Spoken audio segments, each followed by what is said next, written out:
In the summer of 2023, two brothers, Samuel and Ignatius Derriere, were vacationing in Transylvania.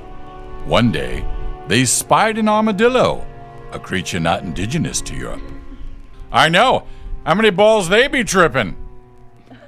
They followed the animal as it scurried into a hidden cave, and there in clay jars, the brothers found some of the oldest recordings ever known. On wax cylinders and 8-tracks, the voices spoke of lost love, ruthless enemies, and a prince of darkness who once made the world tremble. The brothers soon realized they had discovered the audio diary of Dracula. In what is believed to be the only recordings of Dracula's actual voice, experts have pieced together a story centuries old. A story that seems to continue today. Dracula's Winkee.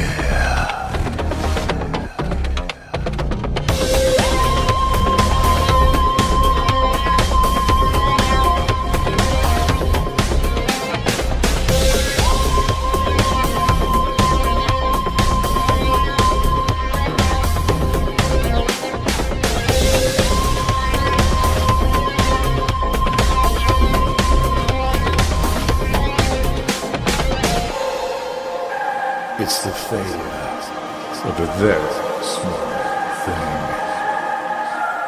Dracula's Winkee. Episode 4. Where there is one, there is two.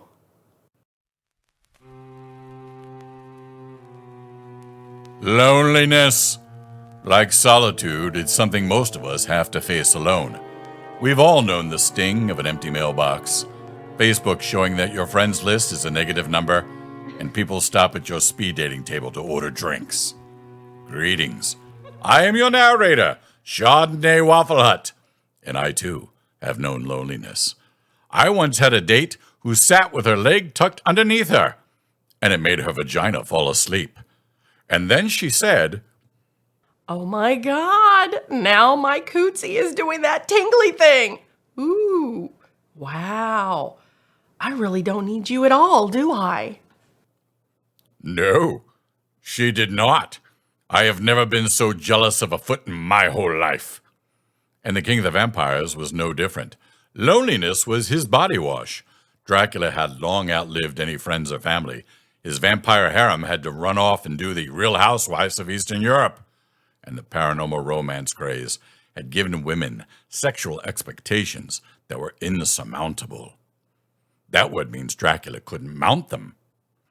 Decades of drinking polluted blood had taken their toll, and his was a defective Winkee. Room temperature and flappy. Not the first two adjectives you want in penal evaluations. Toxic embarrassment had made Transylvania a prison, and now he added one more walk of shame. Another night of all bump and no grind.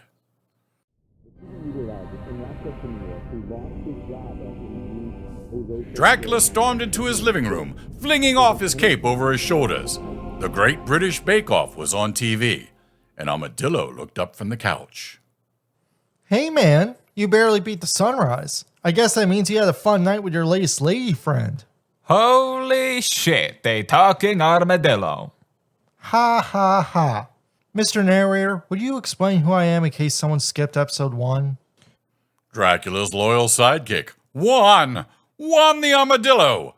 The Prince of Darkness gave us both the finger and then spun away in exaggerated disgust like a gay Republican at a community theater production of Magic Mike.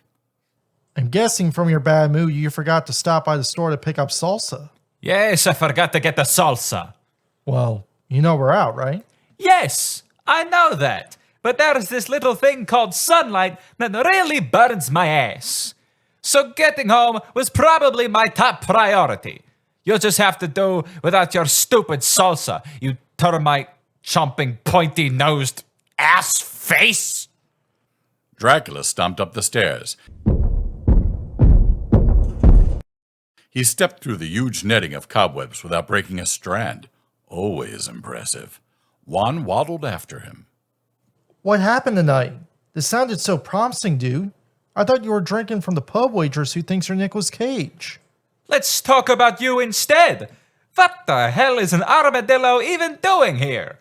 Are you indigenous to Transylvania? No, I don't think so. Juan! Spoken like a true mega boomer derp. As you know, I was in the original Dracula movie with Bela Lugosi at the castle, so I guess I'm considered a creature of the night. How do you qualify? Wolves? Black cats? Bats? You're a bulletproof anteater. Oh, how scary. Why's it gotta be a black cat, bro? You're just swinging angry now. Let me guess. Your date tonight. Once again, you weren't able to get a stiffy. Oh, who's all politically incorrect now? You can't say stiffy to someone who's dead. That's rigor mortis insensitive. My bad. How about Papa Rod? Sport a chubby. Raise the flagpole? Point true north? Introduce Ben Affleck? Fix the flat? Unpack the trombone? Send up the bat signal? Oh, that one I like. The vampire sat on the stone steps. His BFF plopped down next to him. Look, I know how tough it is for you nowadays, but I do have some exciting news. Did you hear there's a hot new virgin in town? She's visiting her aunt and uncle in the village for the summer. Her name is Miriam. Miriam, the hot new virgin visiting her aunt and uncle in the village for the summer, in case you were multitasking with your phone when we first said this. Look at her in her simple bedroom, brushing her long golden hair in front of a mirror. Dressed in only a bra and panties, she sensually applies ruby red lipstick. I'm 24 years old, blonde hair, blue eyes, killer body. My large, youthful boobies defy gravity. Bounce a silver dollar off my ass and I'll make change. Did I mention it's a body that has remained untouched? Seriously, look at me. I don't mind. If you can't see her, put your face closer to the speakers. And dude, she's been asking around town if the rumors about Count Dracula are true. I think she came here hoping to surrender herself to you. Dracula knocked on Juan's shell, causing the armadillo to roll into a ball and bounce down the stairs. Yoo-hoo, McFly! I am old enough to be her great-great-great-grandfather's grandfather. What could we possibly have in common? Are you freaking kidding me? How about the interest you both have in her losing her virginity? This is not Match.com. You don't have to be compatible in 42 profile points.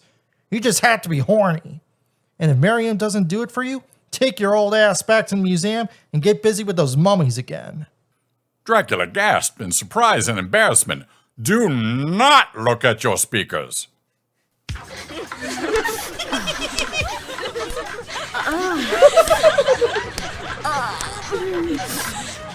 Talk like an Egyptian. Oh yeah. I know all about your late night tours of the Egyptian room. All you're doing is pounding dust. Disgusting. They understand me and accept the shortcomings of my age. They had their brains pulled out through their nose and thrown into a jar. Of course they understand you. I haven't told you the best part. Miriam is from America. This is your chance to experience the new world before you go there. About that. I'm not sure I want to travel to America now. I understand your suggestion, but there are too many uncertainties. Like what? Yeah, like what? I've read all 10 episodes. That's a shit ton of rewrites. Well, for one, my enemies are just waiting for me to leave the protection of Transylvania. The Van Helsing family. Omaha Steaks. The Secret Sisterhood of the Divine Traveling Yayas. Yeah. And Mark Ruffalo, we know. Who's the apex predator? I'm not even top of the food chain. Teenage girls and frustrated erotica-worshipping wives will eat your face off. He wasn't wrong. Dracula stomped down the stairs past his only friend and flopped on the couch. Juan followed, supporting one of his thousands of friends. Damn it, this has gone too far. I want you to repeat after me. I am Dracula, Prince of Darkness, Lord of the Undead. Dracula ignored Juan and picked up his copy of Joe Lansdale's Sugar on the Bones in a shameless plug. Make your $5 work for you today. Come on, Drac. Are you one of those vegetarian vampires who sparkles? Or maybe one of those underworld vampires who need machine guns, can't see in the dark without a flashlight, and need to be rescued from drowning? Wait, are you that guy who says, one batty bat, two batty bats? I went to school with him. Now you're making this personal. So, I am Dracula.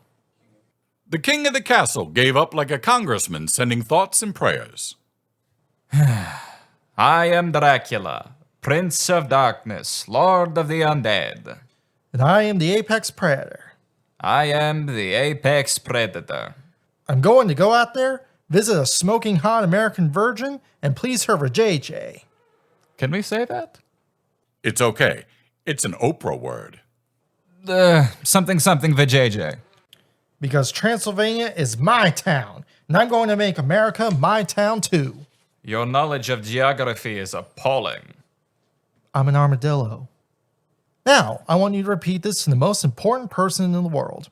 You. You need to look yourself in the eyes and believe it. Go ahead. Juan gestured to a large mirror. With a deep, reluctant sigh, Dracula started his mantra. I am Dracula, Prince of Darkness. He stopped. In the mirror's reflection was a giggling Juan, and nothing for Dracula. Nail you every time. I hate you.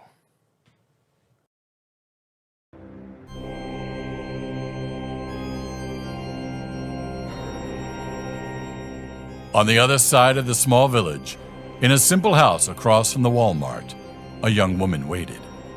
Shall we get a little erotic? She knew he was coming soon. He whispered to her. His thick European accent didn't find her ear, but rather entered directly into her brain.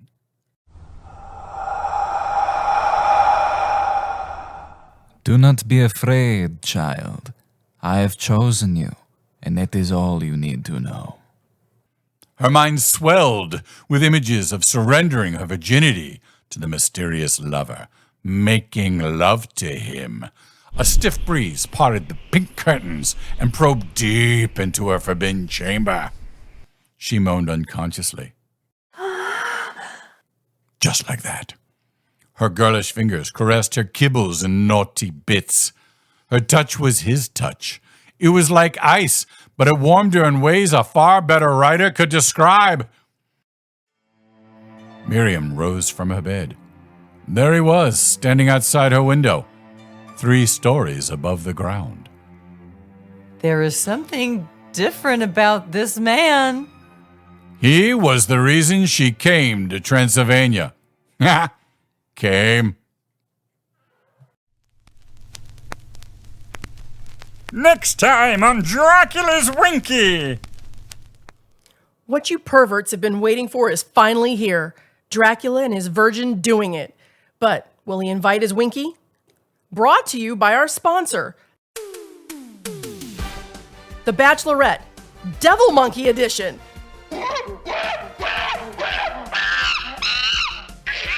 "12 handsome bachelors and 1 rabid hellbeast." My spleen!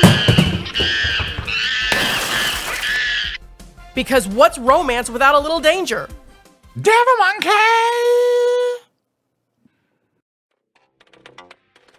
Dracula's Winkee, the podcast series, is copyrighted by Gregory L. Hall. Written, produced, and directed by Gregory Hall and Griffin Hall. The Dracula's Winkee theme song is written, performed, and recorded by the godfather of goth rock, Bobby Style. All of the music is public domain. Now behave yourself, or Chardonnay Waffle will date your mama.